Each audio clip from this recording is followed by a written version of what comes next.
Bonjour à tous, c'est Isabelle de la chaîne Le Jour se lève. Bienvenue à tous nos fidèles auditeurs et à tous ceux qui découvraient notre chaîne. Nous sommes encore à l'aube de l'année 2026 et je demande au Père que vous puissiez glaner sur cette chaîne durant toute cette année des pépites de la parole de Dieu qui, si vous y attachez votre foi, vont créer cette alchimie puissante qui va donner vie à la parole, vous édifier et procurer la gloire du Père.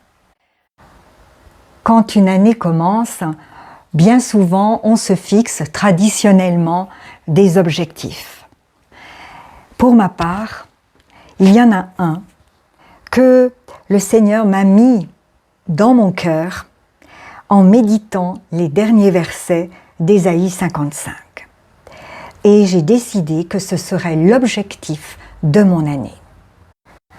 Alors, je vais vous le partager et je suis bien certaine que quand vous le connaîtrez, beaucoup d'entre vous auront le même désir que moi. Je vais d'abord lire ces versets d'Ésaïe 55 dans la version Semeur. Ma parole, celle qui sort de ma bouche, c'est l'Éternel qui parle, ne revient pas à moi sans effet, sans avoir fait ce que je désire et rempli la mission que je lui ai confiée. Oui, vous sortirez dans la joie et vous serez conduits dans la paix. Les montagnes et les collines éclateront en cris de joie devant vous et tous les arbres de la campagne battront des mains. Au lieu des buissons épineux poussera le cyprès, au lieu de l'ortie poussera le myrte. Et cela contribuera à la réputation de l'Éternel.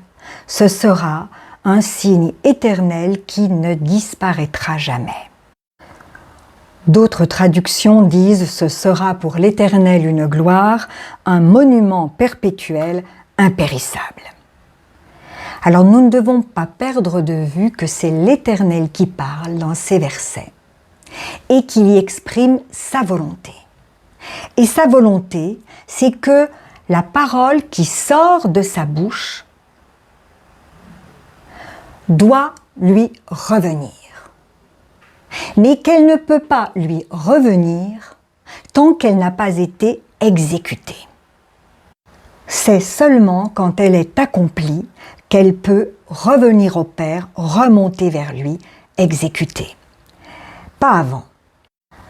Alors à ce moment-là, nous dit Ésaïe 55, vous sortirez avec joie et vous serez conduits en paix. Il y a de la joie dans le cœur de celui en qui la parole se réalise. La joie pour celui qui l'a reçue, la joie pour celui qui a vu sur la terre la parole de Dieu s'accomplir.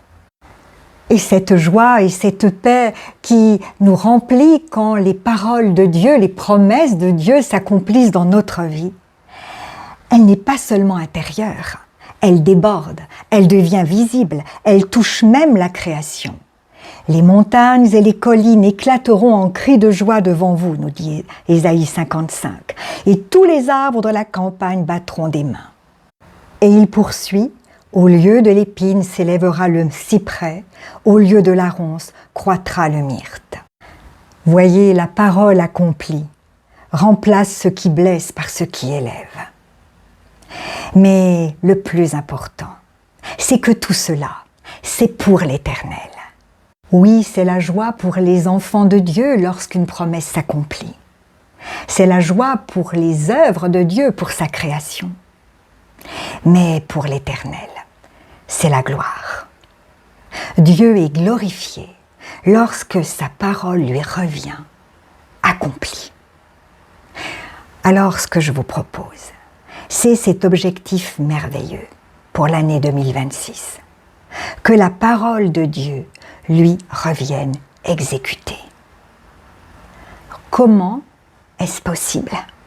Comment la parole peut-elle lui revenir accomplie? Qu'est-ce que nous pouvons faire pour glorifier le Père? La réponse est claire. Attacher notre foi à sa parole. Nous savons que sans la foi, il est impossible de lui être agréable. Cette foi, c'est croire que Dieu a engagé sa parole. C'est pas comme les hommes. Ils vous disent bien souvent « ou je te donne ma parole que je serai là demain » ou que je ferai telle chose. Et bien souvent, ils ne le font pas. Mais Dieu, lui, n'est pas homme pour mentir. Dans la version Tob du psaume 138.2, il est écrit que Dieu a magnifié son nom et sa parole par-dessus tout. Le sens hébraïque exprime clairement que la parole de Dieu est élevée, honorée, garantie, au point qu'elle engage pleinement son nom. Dieu a tellement engagé son nom qu'il a envoyé sa parole sur la terre. Et la parole a été faite chair. Et elle a habité parmi nous. Jésus-Christ est la parole faite chair. Il est venu sur la terre pour glorifier le Père. C'est lui qui le dit. Je t'ai glorifié sur la terre. J'ai achevé l'œuvre que tu m'as donnée à faire. Jésus n'a pas glorifié le Père seulement par son enseignement ou par sa manière de vivre. Il a aussi glorifié le Père, ne l'oublions jamais, par sa crucifixion et par sa résurrection. Car à la croix, il ne nous a pas seulement pardonnés, il nous a délivrés de la loi du péché et de la mort. Et c'est grâce à la glorification du Père par la crucifixion de Christ que nous pouvons bénéficier maintenant des prémices du royaume, dès cette terre.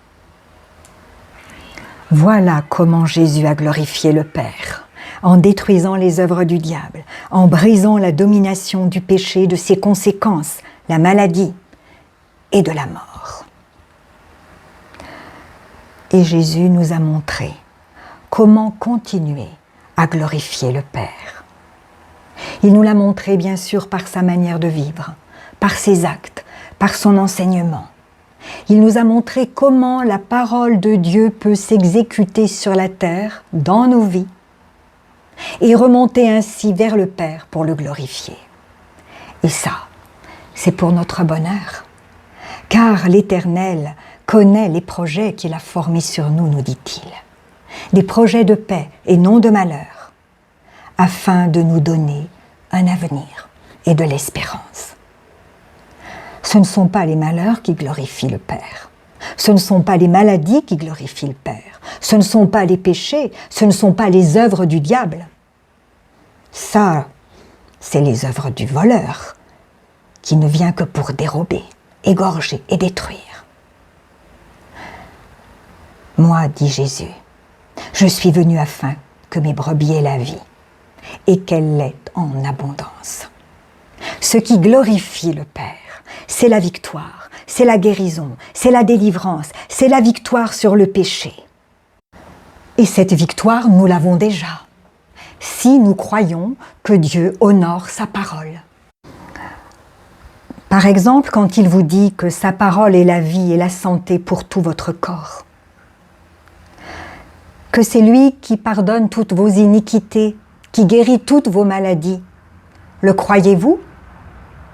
Y attachez-vous votre foi pour que sa parole puisse, par la puissance du Saint-Esprit, prendre vie dans vos corps, dans votre être tout entier, et puisse vous donner du bonheur, de la joie, et remonter vers le Père pour le glorifier, pour que votre guérison, pour que votre vie puisse le glorifier?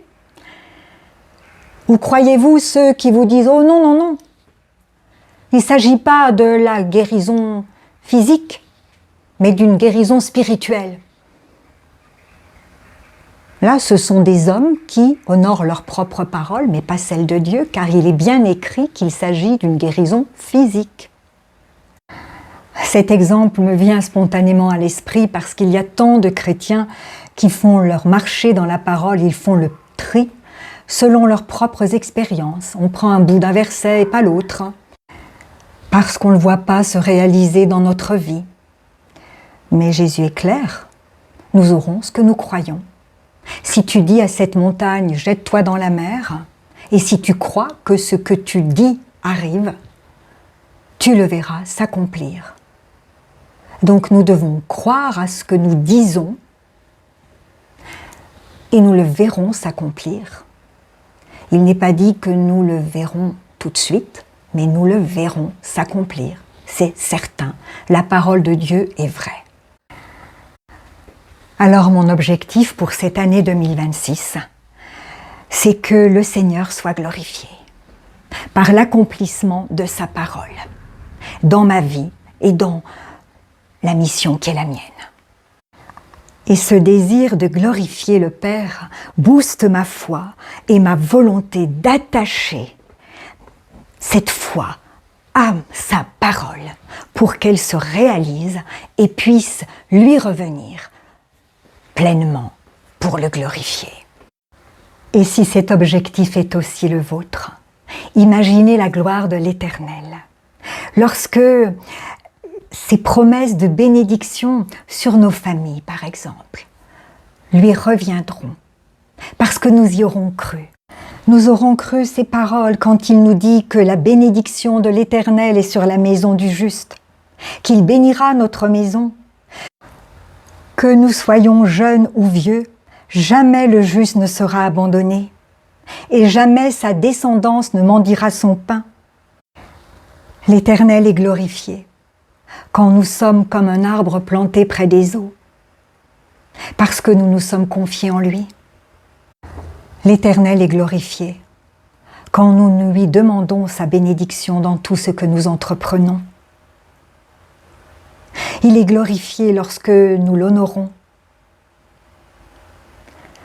lorsque nous jouissons du travail de nos mains, lorsque nous sommes heureux, lorsque nous manquons de rien, lorsque nous prospérons en tous égards et que nous sommes en bonne santé, et que prospère l'état de notre âme. Oui, il nous a dit que le malheur nous atteint souvent, le malheur atteint souvent le juste. Mais nous avons sa promesse qu'il nous en délivre toujours. Et c'est toujours ce qu'il fait. Quand tu passeras par les eaux, je serai avec toi, nous dit-il. Quand tu marcheras dans le feu, tu ne seras pas brûlé. Oui, la foi est toujours exaucée.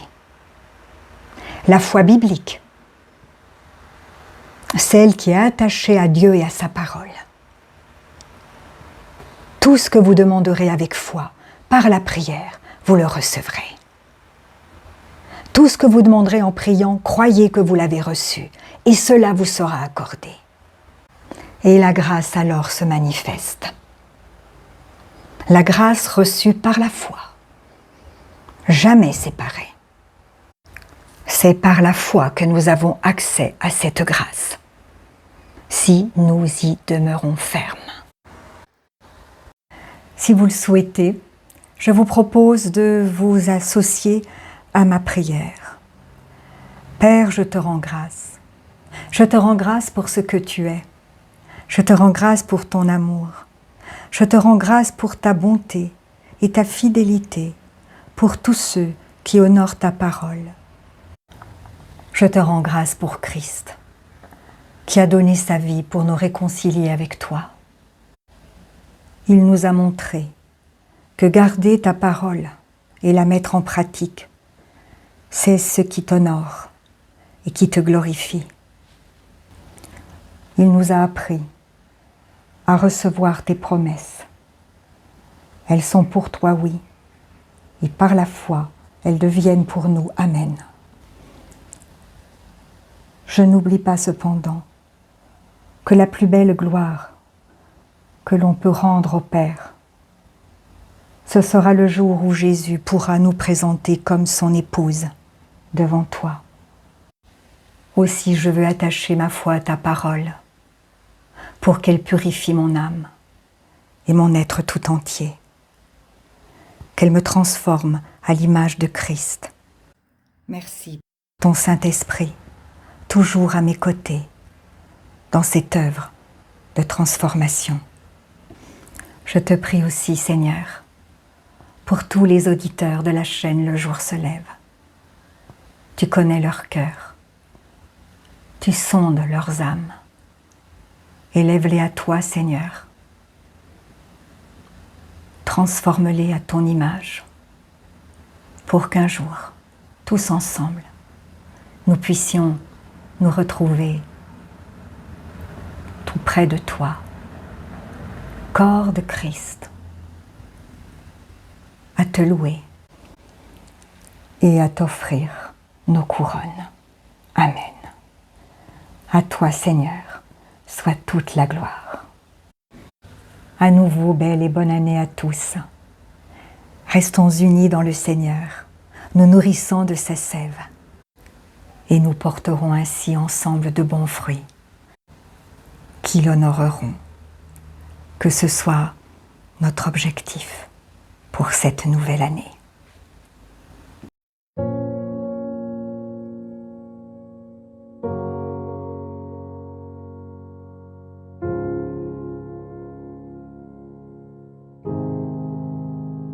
Si la parole de Dieu touche votre cœur, ne l'endurcissez pas. C'est Jésus qui se manifeste. Il vous dit, « Voici, je me tiens à la porte et je frappe. Si quelqu'un entend ma voix et ouvre la porte, j'entrerai chez lui. Je souperai avec lui et lui avec moi. » Alors, si vous n'avez pas encore fait de Jésus votre Sauveur et votre Seigneur personnel, vous pouvez maintenant le faire. Déclarez à haute voix et d'un cœur sincère: Père, je te remercie parce que tu as envoyé Jésus-Christ mourir sur la croix pour mes péchés et tu l'as ressuscité des morts. Je désire du plus profond de mon cœur recevoir ton pardon et être racheté par le sang de Jésus. Jésus, je t'accueille maintenant comme mon Sauveur et mon Seigneur. Je renonce désormais au péché et je veux te suivre tous les jours de ma vie. Au nom de Jésus. Amen. Si vous avez fait cette prière, dites-le nous simplement dans les commentaires. Nous prierons pour vous et nous nous réjouirons avec le ciel tout entier, car Jésus a dit, il y a plus de joie dans le ciel pour un seul pécheur qui se repent que pour 99 justes qui n'ont pas besoin de repentance. Puis continuez de vous fortifier et de vous purifier par la parole de Dieu. La foi vient, mais elle ne vient que d'une seule source, de ce que l'on entend de la parole de Christ. Demandez au Saint-Esprit de vous guider et de vous éclairer. Il vous conduira dans toute la vérité. Il vous équipera pour toutes les circonstances de votre vie. Vous verrez que peu à peu, il vous révélera ce que ne peuvent comprendre ceux qui ne s'attachent pas à la parole. Car l'homme naturel n'accepte pas ce qui vient de l'Esprit de Dieu. C'est une folie pour lui et il est incapable de le comprendre parce que c'est spirituellement qu'on en juge. Et ne restez pas seul. Trouvez une assemblée qui se nourrit de la parole et y est fidèle. Et s'il n'y en a pas autour de vous, demandez au Saint-Esprit de vous faire rencontrer des frères et sœurs qui, comme vous, ont le désir de connaître Jésus plus profondément, de l'aimer et de le servir tel que lui le désire. Et soyez vigilants dans les enseignements que vous recevez, car Jésus nous a avertis. Plusieurs faux prophètes s'élèveront et ils séduiront beaucoup de gens. et en toutes choses, faites une confiance absolue au Seigneur et vous serez richement bénis.